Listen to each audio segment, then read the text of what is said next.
నాగార్జున సాగర్ కు భారీగా వరద వచ్చి చేరుతోంది. దీంతో 26 గేట్లు ఎత్తి నీటిని దిగువకు విడుదల చేస్తున్నారు. ప్రస్తుతం రిజర్వాయర్ కి 2.70 లక్షల క్యూసెక్ల ఇన్ఫ్లో వచ్చి చేరుతోంది.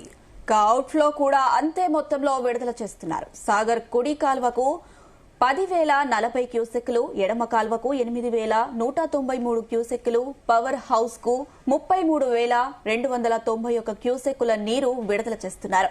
స్పెల్ వే ద్వారా 2.16 లక్షల క్యూసెక్కులు విడుదల చేస్తున్నారు.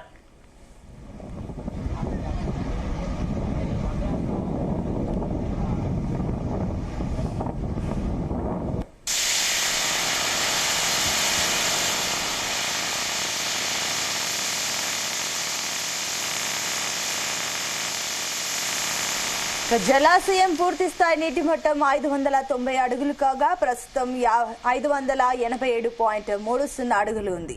పూర్తి స్థాయి నీటి నిల్వ సామర్థ్యం 312.04 టీఎంసీలు కాగా ప్రస్తుతం 305.68 టీఎంసీలుగా నమోదైంది.